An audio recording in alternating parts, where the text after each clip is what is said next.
the more we've considered the second group, the ones that don't like us recommending meat. This group have involved themselves in our nutrition guidelines forever, and particularly the last 100 years. A lot of our carnivore friends and low carbers believe in the Seventh-day Adventist conspiracy. Seventh-day who, you might ask? The Seventh-day Adventist is a religious group formed in the mid-1950s and at the date of 2009 contained about 1 million US Americans.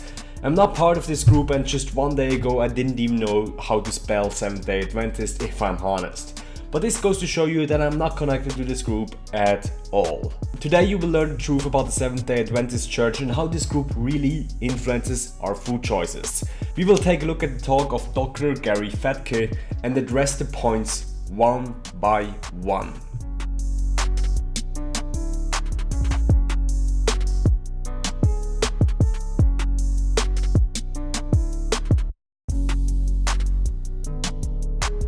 Have any of you noticed that our nutritional guidelines have become vegetarian? That transition has been a health, economic and environmental disaster, and we'll go through that. What? The transition has been a health, economic and environmental disaster? Really? We live in the most prosperous time of all known history. But let's just hear out his points. So why are they trying to silence us? I've come to realize that when you challenge a belief, an ideology, you cross paths with those that will defend their belief and never back down despite the science. Interesting. Let's go to Facebook Audience Insight, which is a marketing tool where you can set up ads for Facebook, because that lets you know what vegans actually do. Because if you type in interest veganism, you will find out that a high proportion of vegans actually work in the medical and healthcare services, which means they're especially fond with science. The exclusion of meat as a necessary food was finally achieved within the American Dietetic Association in 1988. Would you be surprised to see that 8 of the 9 on that advisory group were vegetarian? So 8 out of the 9 people in the board of the American Diabetic Association are vegetarians or vegans. Interesting. Could this be because there's this big conspiracy going on? Or are these the only people that actually had access and cared about the nutritional data? You see these 5 lawyers that I've randomly found on the internet? 5 out of 5 of these lawyers are not violent criminals and have never spent a lifetime in jail. There must be a big conspiracy going on of all the lawyers not representing criminals properly. 5 of the 8 vegetarians had something else in common. Those 5 were from the Seventh-day Adventist Church. These 5 are from the Seventh-day Adventist Church. Cool story, bro. Again, is this a big conspiracy going on, or might just the people raised in that belief be more inclined to follow nutritional professions? After all, following a plant-based diet is one of the cornerstones of the church. It's the hen or the egg problem that we're facing here, and therefore, in my opinion, another valid argument. Ellen G. White's values and those of the Seventh-day Adventist Church are not unreasonable at first glance. There are the temperance concepts of abstinence of tobacco and alcohol. They encourage exercise and involve community.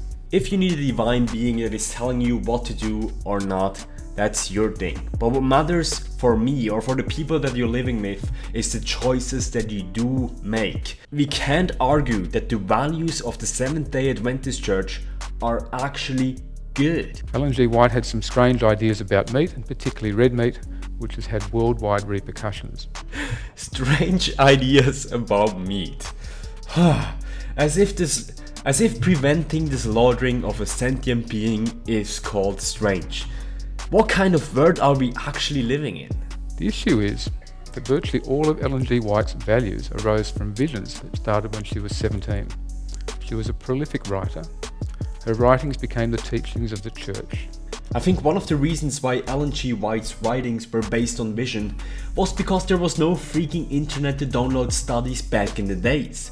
Just because writings were originally based on visions doesn't mean that they're wrong though. For example, Nikola Tesla, arguably one of the greatest inventors ever, spoke of visions all the time. And the Seventh-day Adventist followers, and they are many, have been working hard to prove her visions are correct. That's the problem. Dr. Gary Fettke is talking about the confirmation bias here, and although I disagree with most points of the talk, this is a very valid issue. Naturally, if you're a Seventh-day Adventist vegan, you will be more inclined to favor the studies that go along with the preachings of your belief. But I'm pretty damn sure that this happens unconsciously. And as we've been talking about multiple times here on this channel, scientific procedures are actually about minimizing human confirmation bias. The term meat gives you cancer stems from her visions. She started talking about cancer in 1864, and we are still hearing that message of meat gives you cancer even though it's never been proven. Don't do this to me. Don't do this to me, Mr. Fredke. Okay, let's just do one search at Sci-Hub.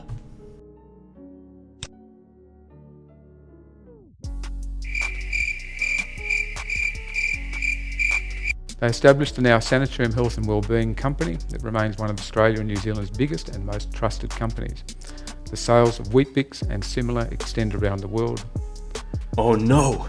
The Sanitarium Health and Wellbeing Company, the giant octopus that has its tentacles everywhere. With a revenue of 300 million Australian dollars per year, let's not forget that this sanitarium is only 1% of the Tyson Foods company, which is a meat producer. They also have the advantage of not paying taxes as a religious organisation. They don't pay taxes. Whoa! So does Amazon. Well, it's called knowing how to do business. So what do we know about longevity? Those that are most likely to live past 100 are from North America, Western Europe and Northern Europe. Well, because the strongest link with longevity is probably wealth, because it allows you healthcare and proper medicine. The Japanese Okinawans are regularly quoted as being long livers. They've been studied closely from a nutritional aspect, and Okinawa is in a fairly isolated part of the south of the East China Sea. They do appear to live longer than their mainland counterparts, and the Japanese government, not a religion, study them because of that and have continued to do so. It's always good to get the original 1992 paper rather than hear the propaganda around it. They compared the Okinawans with the main island Akita population. They looked at animal protein intake, they looked at animal fat intake, they looked at carbohydrate intake, they looked at dairy intake and found that the men with a higher intake of milk lived longer. If you look at the actual traditional diet, which is based on the 1949 findings and not on 1992, which Gary presented, we'll realize that there's a distinct difference in favor of a plant-based diet. And multiple studies support this finding. I think it's not the Seventh-day Adventist Church who is cherry-picking the studies, it is you. I am not for industrial feeding of animals. Let's get that clear. I love living creatures, I am just anti-propaganda. I respect you, Mr. Fetke, I really do. But you have a fun definition of love if it involves slaughtering of a sentient being for your sensory pleasure. Conclusion. I do not think that a conspiracy with the Seventh-day Adventist Church exists. In fact, I think it's quite funny talking about it. The Seventh-day Adventist Church is a fart in the wind compared to the empires of the meat and dairy industry. No, wait, it's a silent fart in the wind. Which got me thinking. On one hand, I think freedom of speech is crucially important for our society and for the advancement of our ideas. Yet I also realized that such a speech with the involving conspiracy can and wants to create doubt in the average Joe. And this doubt, combined with our human biases, can lead to inaction and therefore prevents us from challenging the status quo. So, vegan friends, stay the course, ignore the naysayers, and do your motherfucking thing. This escalated quickly. If you like the content that I'm producing on a regular basis, please like and subscribe. Plus, if you want to get coached by me and get into your best shape on a vegan diet, visit my website qualitygains.com.